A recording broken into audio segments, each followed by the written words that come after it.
Hey guys, what is up? It is me, Pagey, here once again with another video on just this upcoming DCU reboot coming our way. So we are just over 2 months, I guess, out from the official start of this new DC reboot under the creative control of James Gunn. No official name to it. I guess it's the DC Studios universe at this point. I think it's probably the technical or I guess one way to call it, though many just refer to it as the DCU that's coming our way.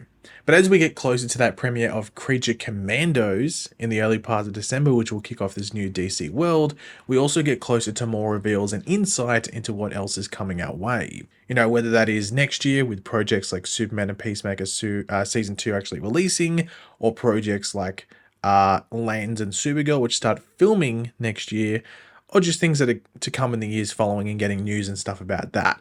But in this video, I thought we could go over the latest rumors, and actually not just rumors, I think it's all news surrounding this upcoming universe, and just give thoughts on it all. I guess technically it's rumors because I don't think it's been confirmed by anyone at DC, but it's coming from like big outlets. So you sort of like chuck out the rumors and just call it news. But anyway, throughout the video, be sure to let me know in the comment section down below your various thoughts and everything we go over in this video. Always curious to read what everyone's thinking. And if, of course, you're going to enjoy the video, I want to show your support, drop a like. Takes 2 seconds. So the first thing to go over is a quick update on the Green Lantern show of Lens coming our way. That's set to start filming at the start of next year and probably go into like the middle of next year. So, you know, commencement just a handful of months away. Now, of course, Kyle Chandler was cast recently as an older Hal Jordan for the show, with the Hollywood Reporter over the past couple of days, reporting that Aaron Pierre, star of Netflix thriller Rebel Ridge, and the piano lesson actor Stephan James, they're both in the mix to play the fan favorite hero of Jon Stewart, and that's coming from multiple sources to the Hollywood Reporter. Now, they say it is unclear if the pair are testing for it or just reading for the role, and their sources say a decision could be made by the end of the weekend. So literally today, potentially from when this video comes out, or in the next couple, maybe like they might make the decision behind closed doors today or tomorrow, and then it might take a couple of days for it to, you know, be actually confirmed. But yeah. The Hollywood Reporter is also saying, additionally, Damson Idris, the star of FX's Snowfall, was on the shortlist, but is no longer in contention due to a scheduling conflict, according to their sources. So the thing with this is that, like, Aaron Pierre has been one that's been fan cast. So it's a very interesting thing that he's been fan cast, and then he's also one of the top contenders, whether it's 2, 3, 4, we don't know, because it could also be some other names here that are in the mix. Like, look, if we just look at the older Hal Jordan casting, Kyle Chandler, not mentioned at all. Not even like a little hint of a Kyle Chandler, and then out of the blue or out of the green, whichever way you want to put it, he's cast as this older Hal Jordan. So there could be another actor, whether it's someone that people know or, you know, someone completely out of the, you know, mix you would think, that gets the role and just hasn't been named here. And these are just two. Now, the piano lesson and, like, you know, Rebel Ridge, of course, they're both Netflix acquired things. I'm pretty sure the piano lesson is a thing going to Netflix. So I wonder if that's a thing that plays into it, and that's why they know those two actors are there. But then again, it's not like Netflix is this, like, you know, which are like control of the actors, if that makes sense. They're not TV shows; they're both movies. So I don't know. I've always said I think Aaron Pierre would be good like Martian Manhunter, because I think Jon Stewart has to almost look very basic. I don't know if that makes sense, but you know what I mean. Like, he falls in line. Like, you don't look at him and he doesn't stand out, and that just plays into like the military thing. And Aaron Pierre just looks very, very distinct. Like, he looks very, very unique. When you look at him, you understand what I mean. So I think that Stephan James out of those two, I think would be a better Jon Stewart. I know that Damson Idris, that they say is not even going to be a part of it due to scheduling conflicts, was a big fan cast as well. But I'd be happy with Aaron Pierre anyway, because good actor, and that's what you want with these things. You don't have to necessarily fall in line exactly with looks for a thing, as long as you can present the character in a decent way with some good acting. But of course, hopefully we find out maybe today from when this video goes out, or in the next couple of days in regards to this. Though you think, because they, like, Kyle Chandler's thing came out, that Jon Stewart wouldn't be too far behind from the Hal Jordan casting. But next up, Supergirl. So there hasn't been really much with Supergirl since the appointments of Supergirl herself and the director for the film, like, a while ago.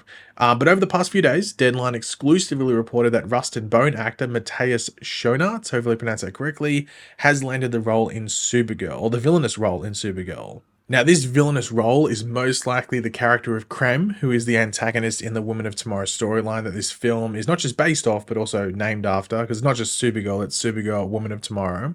Of course, whether the film is play for play or page for page, the same as the comic is, like, that's another question. But based off this casting, he sort of looks like Krem from the comics, so you'd assume that the majority of the film, if he's going to be the villain, will also take from the comic that it's named after. It doesn't necessarily mean it's going to be play for play, but the overarching storyline, for the most part, is the same. Maybe where it starts and where it ends is different, considering the context of Supergirl as a character in the comic universe to where she is in the movie universe. But you'd assume it's going to be mostly the same. Like, I don't think anyone that reads the comic is going to be like, oh, or that's like a massive fan of the comic, going to be like, oh, they've ruined it. Because if you want to read the actual thing, read the comic. You know, the movie doesn't have to go page for page. You want it to be at least have some creative liberty to it. But yeah, I haven't seen the actor, I don't think, in anything. Maybe like something, but nothing where like, you know, I don't think many people like know him off name. So I don't really have any thoughts on it.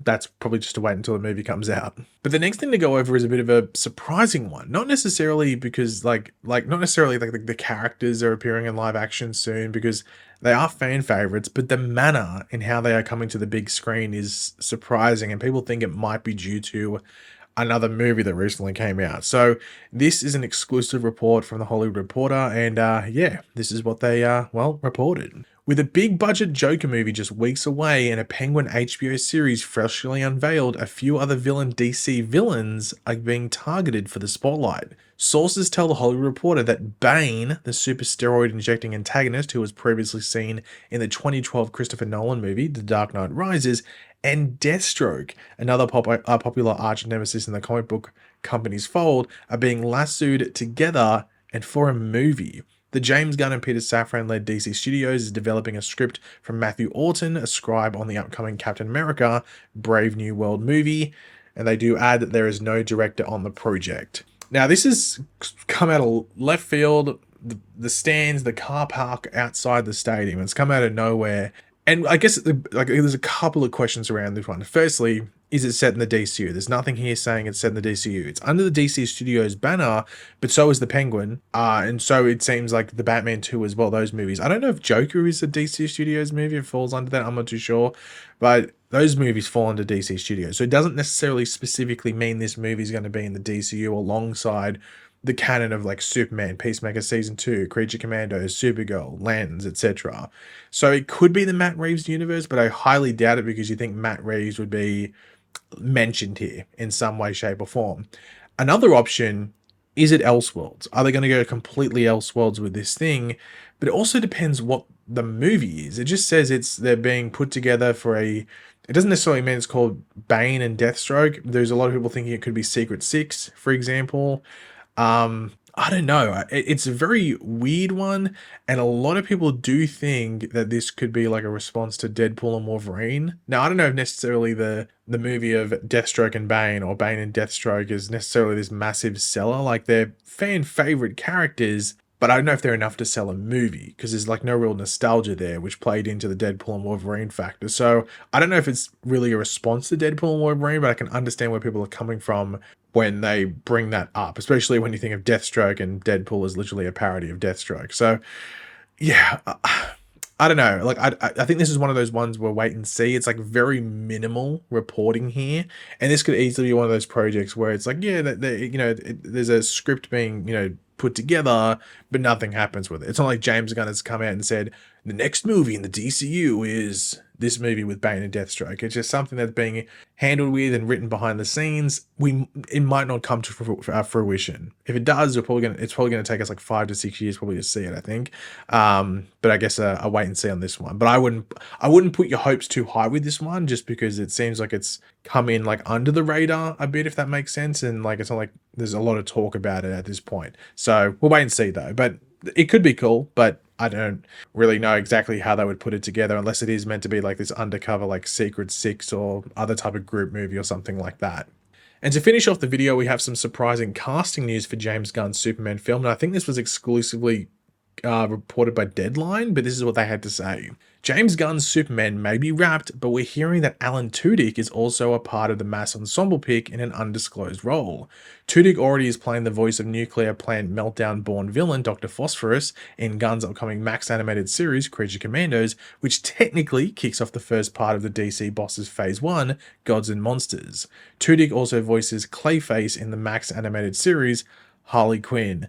Now with this, I think the obvious one, where if you just have to jump at something and go, well, this is probably who he's playing, it's that he's playing Dr. Phosphorus in live action, or at least voicing him. Like, I don't know how they would handle that character in live action, because it's obviously appearing in animation first on Creature Commandos, so I don't know if they just use CGI, or they would have Alan Tudyk on set in like a motion capture suit or something. They probably would, I guess, if they were going to bother with that. That's obviously the easiest one to jump to, obviously, because we have Rick Flag Sr. appearing in Superman, and of course he's going to be in Creature Commandos as well, so maybe you'd bring over one of the other characters in a short thing. It could easily be like when you first meet Rick Flag Sr., he's talking to Dr. Phosphorus, and it's in like wherever it is, whether it's Belle Reve or wherever it might be. That's where he's talking to him. Or maybe he just appears legitimately, like just in Metropolis or something like that. Another option is that it's just a random cameo, especially because Dr. Phosphorus is just literally a burning skeleton, so it's not like you go, oh, hold on, like that looks like him, because it's not a burning skeleton. So it could just be Alan Tudyk showing up as another random character.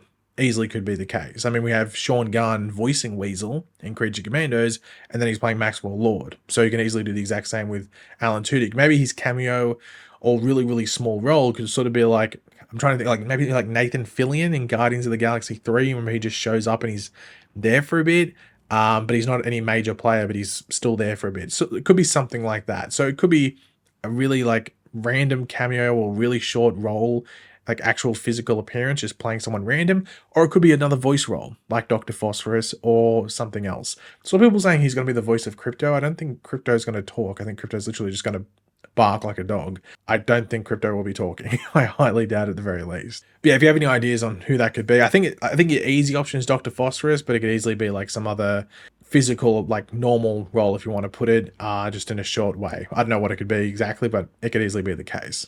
But yeah, guys, thanks for watching. Hopefully you enjoyed the video. If you did, it'd be awesome if you could drop a like on it, show support. Let me know in the comment section down below your various opinions and everything we went over this video. Always curious to read what you guys are thinking. And of course, if you are new to the channel, make sure to subscribe. And I'll catch you guys later. Goodbye.